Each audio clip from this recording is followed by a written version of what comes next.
back with the boxing clinic and more. It's your boy CJ Goodfella. One time for the one time. We back grinding. Shout out to everybody in the whole LWBC.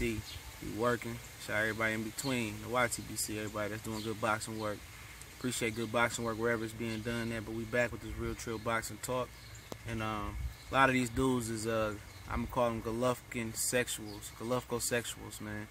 In the comment section and say, what the Charlos have done? That's their favorite thing to say about Joshua Wilder when they talk about Joshua, when he talk about Golovkin and Charlo. Well, Billy Joe Saunders got a belt, and at the end of the day, Golovkin got a mandatory. But I just want to know, you know, how would you guys feel? Seriously, man, however you feel about it, how would you guys feel if Golovkin legitimately dropped the WBC belt to avoid Charlo if he beats Canelo? You know, if he dropped the WBC belt and fought Billy Joe Saunders for the WBO belt. Seriously, I mean, what would be the feeling behind that, man? Seriously, what would be you guys' reaction on both sides, Golovkin fans and everybody?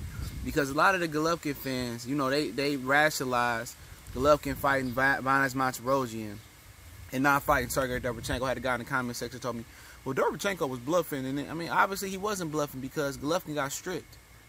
He got stripped of that belt. You know what I'm saying? People say, oh, the IBF is always fucking up and they always doing this and stripping guys. At the end of the day, how can you rationalize or how can you say it was right for Golovkin to fight Vanes Monterosian, a guy coming off a two-year layoff? He lost 2 of his last 3 fights. Seriously, you know? Come on. At a whole different weight class. You know? He should have fought Derevchenko if he really wanted all the belts, but what would be the reaction if he dropped the WBC belt to fight Charlo? And guys are gonna rationalize that. Guys are gonna say, well, you know, Charlo, you know, he hadn't fought nobody, and you know they haven't done nothing. Like my Canelo video the other day I did, talking about Canelo Alvarez, man. People say, well, Canelo, man, he, you know, he fought the best at 154. No, he didn't fight the best, cause when them young guns like the Charlo twins and Andrade started popping up, you know, he went to 155. It wasn't about the belts no more. What he said, I'm bigger than the belt, and went to 155. He was so shook at the rest of the competition at 155. When he made Lara fight at 155 and he won Lara belt because he didn't want them problems. He fought Mayweather, he fought Trout. I mean, Trout never was a puncher. He wasn't a threat. Not really the golden boy when you know you're going to rob him on the cars in Texas or Vegas. But like I said, man, you know, Canelo, Triple G get away with a lot of shit. They duck a lot of the black fighters, you know, and that's a fact. I just want to know what the feeling. I'm gonna tell you how I feel about it. I already know Triple G at duck. You look at his whole career. This nigga 36, and who has he fought? You know what I'm saying? His best win is Danny Jacobs. This is a guy that got knocked out cold. He couldn't even knock this guy out cold before the cancer. A young Danny Jacobs that was favored to beat Pirog. He got knocked out cold. Then before that, he got dropped by Sergio Mora. His claim, and Danny Jacobs' claim to fame was beating a Peter Quillen that damn near was already semi-retired. Had dropped his belt to avoid Korobov, had a draw with Andy Lee, and way before that, he struggled with Gabriel Rosado. That wasn't the best Peter Quillen. You know, I picked Peter Quillen. I thought Danny Jacobs had a weak jaw. But Danny Jacobs proved me wrong. And Danny Jacobs is amongst one of the best at 160. You never know. He could come out on top. His last 2 performances was subpar, in my opinion. I thought Magic Man Silucky beat him, but that's my opinion right there. And I thought Jacobs beat Triple G. I thought he beat him. You know? I thought he beat him. That's my opinion. It was a close fight. You know, if you want to say it went Triple G way, I won't argue with you. But if Triple G dropped his WBC belt, what is that saying? You know what I'm saying? I've never seen a guy that wanted to be undisputed drop 2 belts. The IBF. The WBC belt. To go fight Billy Joe Saunders for the WBO belt? Come on, don't nobody want the WBO belt unless you're going for undisputed. Nobody want that trash belt. That belt, not until 2006 was that belt required to be a part of undisputed. Before 2006, you didn't need the WBO belt to be undisputed. You just need 3. You just need the other 3. You know, the WBO, what James Toney say, nobody counts that belt. So, but he want to go out his way, and people say, well, Billy Joe Saunders got a belt, and you know, I mean, he gonna fight Billy Joe Saunders in the United States. Nobody know the fuck Billy Joe Saunders is. Billy Joe Saunders never fought here.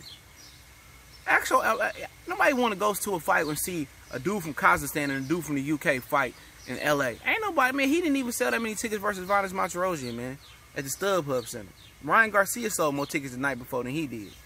So you think people about to pay and pack up to LA for and watch him fight Billy Joe Saunders? A guy who best win is over Andy Lee and Chris Eubanks Jr.?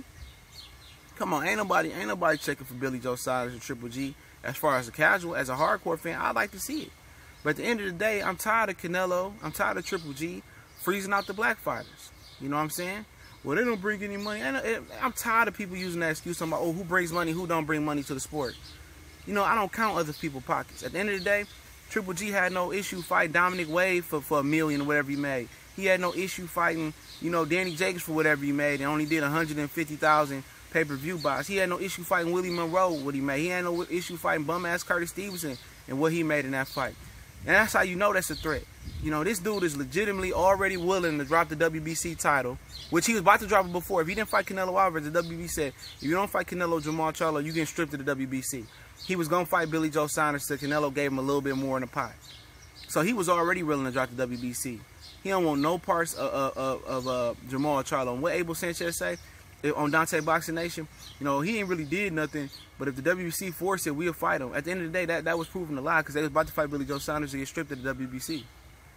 And who prefers the WBO over the WBC? Seriously. You know, who prefers that belt? You know what I'm saying? Y'all gonna try to rationalize it. The WBO, you know, all the top ranked fighters hold it. You know what I'm saying?